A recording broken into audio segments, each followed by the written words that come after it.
Get ready. Start.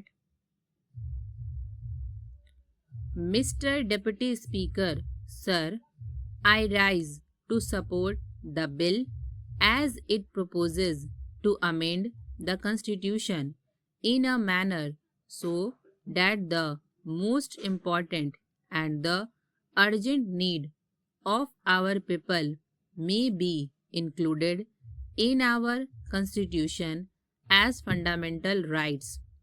Right to work is the essential condition of our existence as a human being. You know, sir, through work, man distinguishes himself from beast and develops his capability to be the master of his fate, control the nature, and build up the civilization.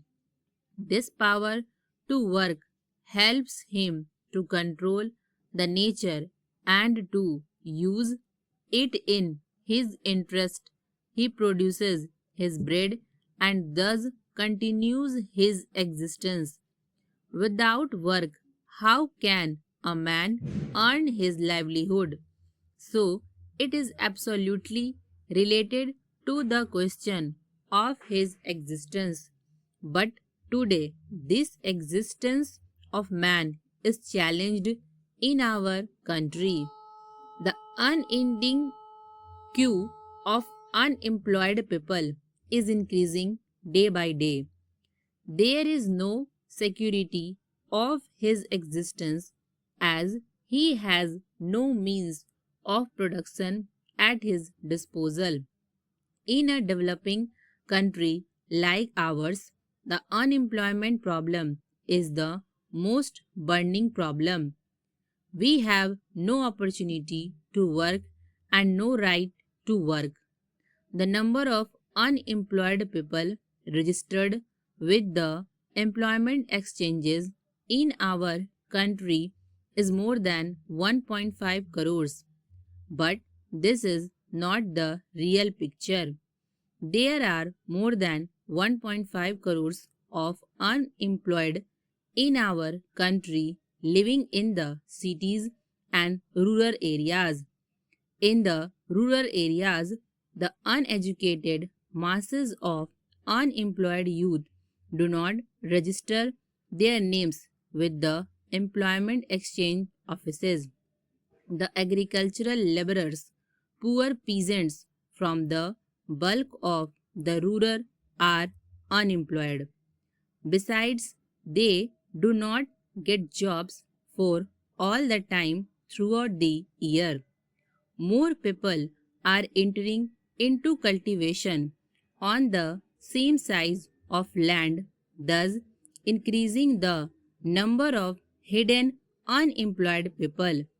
The rural poor, such as agricultural laborer, bonded laborer, poor peasants, etc., are the major part of rural unemployed. With them, the other section of the small and middle peasantry and rural artisans are gradually losing their land and their small means of production. Sharecroppers are being evicted from the land, and day by day, these people are getting more and more impoverished. The middle class people also are the most unfortunate victims of unemployment. Workers are thrown out of their jobs due to lockout, closure, and recession as such.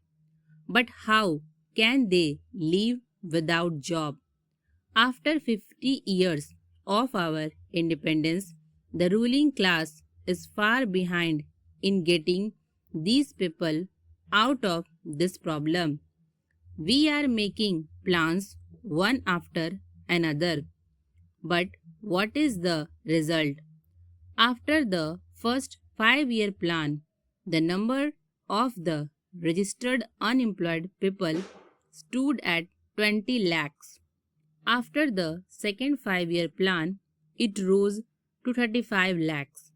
After the third 5-year plan, it crossed the line of 53 lakhs.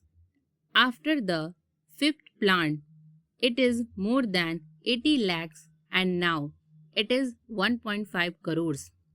This is the reality in spite of the ruling party's tall talks of socialistic pattern, democratic socialism, ultimately socialism, and new economic program. The ruling party have been crying from the housetops about the so-called socialism in our country. The number of unemployed in the country has been increasing because their socialism is a fake socialism and it is to deceive the people only.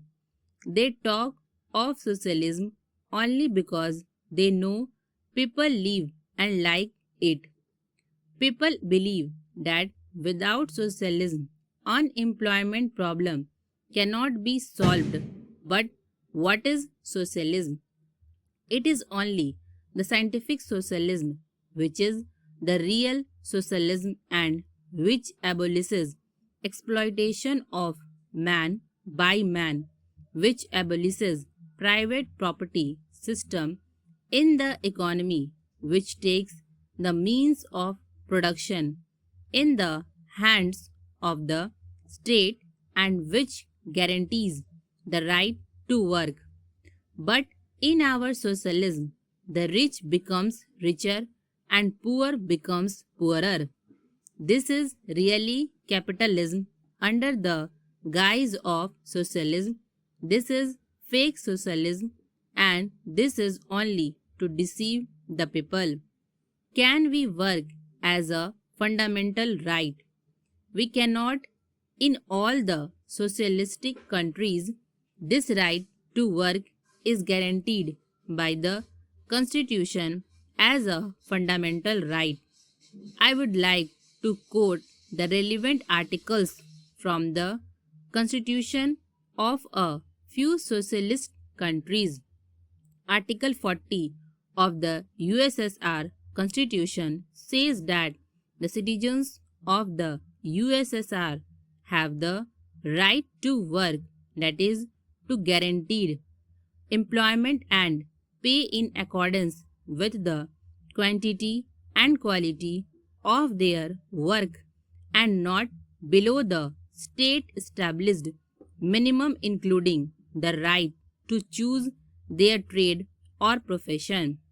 Article 48 of the Constitution of China says citizens have the right to work. To ensure that citizens enjoy this right, the state provides employment in accordance with the principle of overall consideration. On the basis of increased production, the state gradually increases payment for labor, improves working conditions, strengthens labor protection.